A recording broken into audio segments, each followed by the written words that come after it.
सुन रहे हैं श्री रामचरितमानस का अयोध्या कांड भाग 61। भरत जी के पवित्र वचन सुनकर देवता हर्षित हुए और साधु साधु कहकर सराहना करते हुए देवताओं ने फूल बरसाए। अयोध्या निवासी असमंजस के वश हो गए कि देखे अब श्री राम जी क्या कहते हैं। तपस्वी तथा वनवासी लोग मन में परम आनंदित हुए, किंतु संकोची श्री रघुनाथ जी चुप ही रह गए। प्रभु की यह स्थिति देख सारी सभा सोच में पड़ गई। उसी समय जनक जी के दूत आए।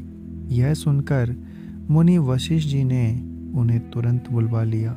उन्होंने प्रणाम करके श्री रामचंद्र जी को देखा। उनका वेश देखकर वे बहुत ही दुखी हुए। मुनि श्रेष्ठ वशिष्ठ जी ने दूतों से बात पूछी कि राजा जनक का कुशल समाचार कहो। यह सुनकर सकुचाकर पृथ्वी पर मस्तक नवाकर वे श्रेष्ठ दूत हाथ जोड़कर बोले, है स्वामी, आपका आदर के साथ पूछना यही है गोसाई कुशल का कारण हो गया। नहीं तो है नाथ, कुशल क्षेम तो सब कौशलनाथ दशरथ जी के साथ ही चली गई। उनके चले जाने से यो तो सारा जगत ही अनाथ हो गया, किंतु मिथिला और अवध तो विशेष रूप से अनाथ हो गए। अयोध्या नाथ की गति सुनकर जनकपुर वासी सभी लोग शोकवश बावले हो गए। उस समय जिन्होंने विदेह को देखा उनमें से किसी को ऐसा न लगा कि उनका विदेह नाम सत्य है। रानी की कुचाल सुनकर राजा जनक जी को कुछ सूझना पड़ा। जैसे मणि के बिना सांप को नहीं सूझता, फिर भरत जी को राज्य और श्री रामचंद्र जी को वनवास सुनकर मिथिलेश्वर जनक जी के हृदय में बड़ा दुख हुआ। राजा ने विद्वानों और मंत्रियों के समाज से पूछा कि विचार कर कहिए आज क्या करना उचित है। अयोध्या की दशा समझकर और दोनों प्रकार से असमझ जानकर चलिए या रहिए, किसी ने कुछ नहीं कहा। जब किसी ने कोई सम्मति न दी, तब राजा ने धीरज धर हृदय में विचार कर 4 चतुर गुप्तचर अयोध्या को भेजे। तुम लोग भरत जी के सद्भाव या दुर्भाव का पता लगाकर जल्दी लौट आना, किसी को तुम्हारा पता ना लगने पावे। गुप्तचर अवध को गए और भरत जी का ढंग जानकर और उनकी करनी देखकर जैसे ही भरत जी चित्रकूट को चले वे तिरहुत को चल दिए।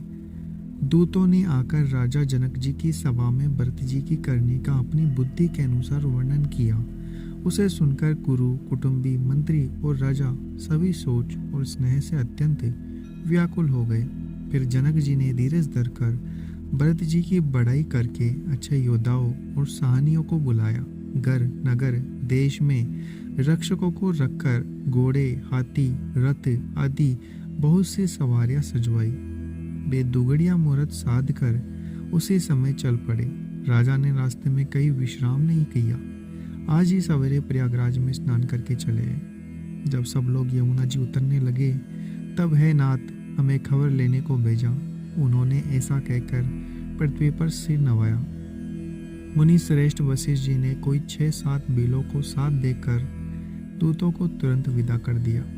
जनक जी का आगमन सुनकर अयोध्या का सारा समाज हर्षित हो गया। श्री राम जी को बड़ा संकोच हुआ और देवराज इंद्र तो विशेष रूप से सोच के वश में हो गए। कुटिल के कई मन ही मन ग्लानि से चली गई, जिसे कहते और किसको दोष दे, और सब नर नारी मन में ऐसा विचार कर प्रसन्न हो रहे हैं कि 4 दिन और रहना हो गया। इस तरह वह भी दिन बीत गया।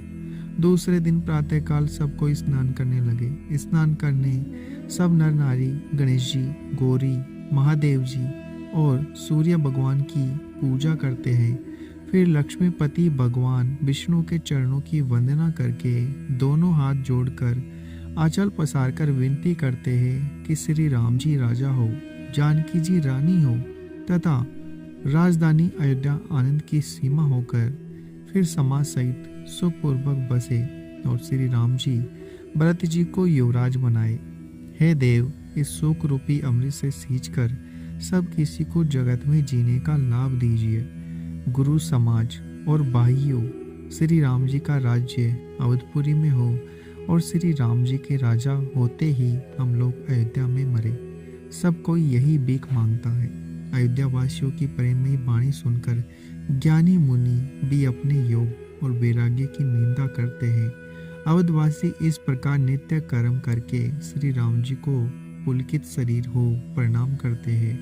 ऊंच नीच मध्यम सभी श्रेणियों के स्त्री पुरुष अपने अपने भाव के अनुसार श्री राम जी का दर्शन प्राप्त करते हैं। श्री राम जी सावधानी के साथ सबका सम्मान करते हैं और सभी कृपा निदान श्री रामचंद्र जी की सराहना करते हैं। श्री राम जी की लड़कपन से ही यह बात है कि वे प्रेम को पहचान कर नीति का पालन करते हैं। श्री रघुनाथ जी सील और संकोच के समुद्र है। वे सुंदर मुख के, सुंदर नेत्र वाले और सरल स्वभाव है।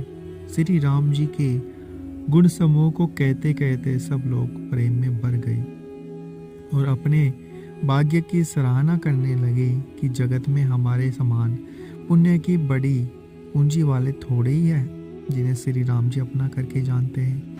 उस समय सब लोग प्रेम में मग्न हैं। इनमें से मिथिलापति जनक जी को आते हुए सुनकर सूर्यकुल रूपी कमल के सूर्य श्री रामचंद्र जी सभा सहित आदरपूर्वक जल्दी से उठ खड़े हुए। बाई, मंत्री, गुरु, पुरवासियों को साथ लेकर श्री रघुनाथ जी आगे आए। जनक जी जो ही पर्वत श्रेष्ठ कामदनाथ को देखा त्यों ही प्रणाम करके उन्होंने रथ छोड़ दिया, पैदल चलना शुरू कर दिया।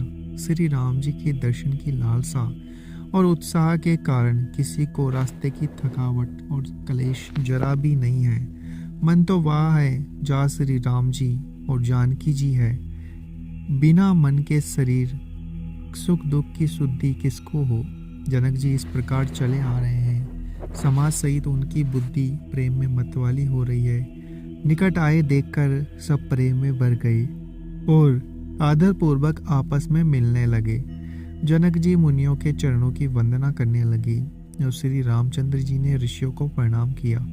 फिर भाइयों समेत श्री राम जी राजा जनक जी से मिलकर उन्हें समाज सहित अपने आश्रम को लिवा चले।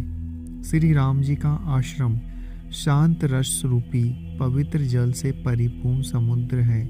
जनक जी की सेना मानो करुणा की नदी है जिसे रघुनाथ जी ने लिए जा रहे हैं। यह करुणा नदी ज्ञान वैराग्य रूपी नैवारों को डुबाती जाती है। शोक भरे वचन नद और नाले हैं जो इस नदी में मिलते हैं और सोच की लंबी सांसें ही वायु के जकोरों से उठने वाली तरंगे हैं जो देहरी रूपी किनारे की उत्तम वृक्षों को तोड़ रही है। भयानक विषाद ही उस नजदीक तेज धारा है। बे और बरम ही सबसे असंख्य भंवर और चक्र है। विद्वान मलाह है, विद्या ही बड़ी नाव है, परंतु वे उसे खे नहीं सकते, उस विद्या का उपयोग नहीं कर सकते। किसी को उसकी अटकल ही नहीं आती है।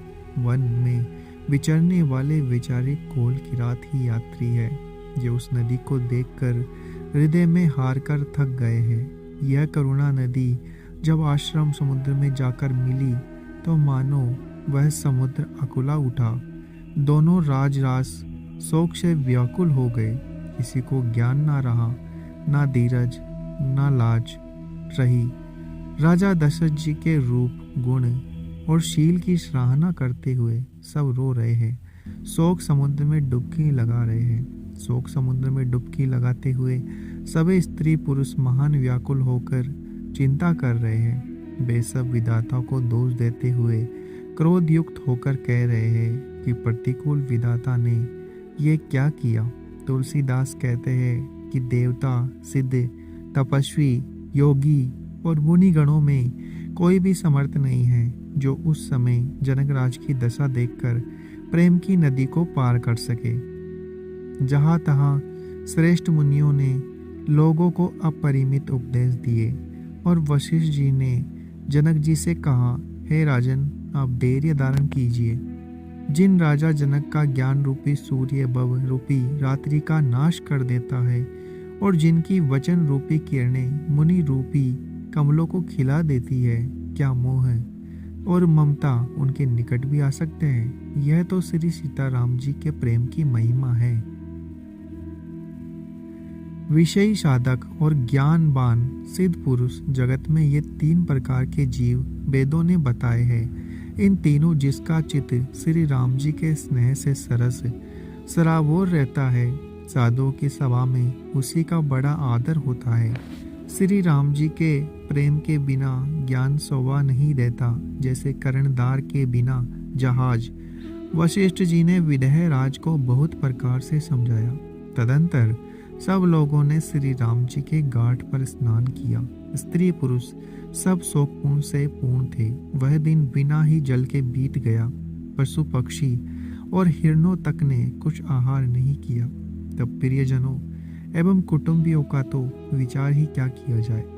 निमिराज जनक जी और रघुराज रामचंद्र जी तथा दोनों ओर के समाज ने दूसरे दिन सवेरे स्नान किया और सब बड़ के वृक्ष के नीचे जा बैठे।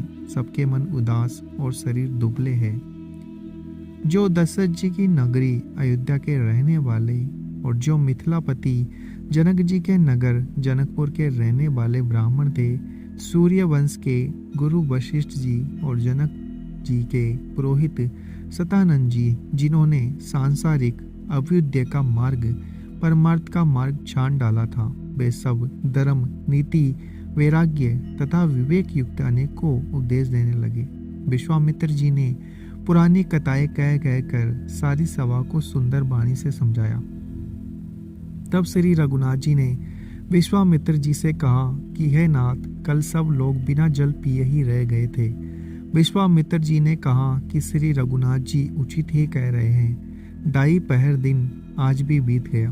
विश्वामित्र जी का रुख देखकर तिरहुत राज जनक जी ने कहा, यहाँ अन्न खाना उचित नहीं है। राजा का सुंदर कथन सुनकर सबके मन को अच्छा लगा। सब आज्ञा पाकर नहाने लगे।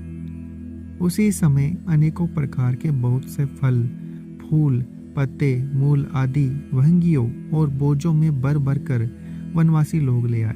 श्री रामचंद्र जी की कृपा से सब पर्वत मनचाही वस्तु देने वाले हो गए। वे देखने मात्र से ही दुखों को सर्वथा हर लेते हैं। बहा के तालाबों, नदियों, वन, पृथ्वी के सभी भागों में मानो आनंद और प्रेम उमड़ रहा है। बेले, वृक्ष सभी फल और फूलों से युक्त हो गए हैं। पक्षी, पशु और बोरे अनुकूल बोलने लगे।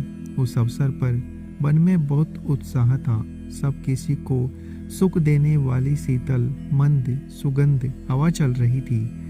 वन की मनोहरता वर्णन नहीं की जा सकती। मानो पृथ्वी जनक जी की पहुनाई कर रही है। तब जनकपुर वासी सब लोग नहा नहा कर श्री रामचंद्र जी, जनक जी और मुनि की आज्ञा पाकर सुंदर वृक्षों को देख देख कर प्रेम में भरकर जहाँ तहाँ उतरने लगे। पवित्र, सुंदर और अमृत के समान स्वादिष्ट अनेकों प्रकार के पत्ते, फल, मूल और कंद श्री रामचंद्र जी के गुरु वशिष्ठ जी ने सबके पास बोझे भर भर कर आदर पूर्वक भेजे। तब वे पितर देवता, अतिथि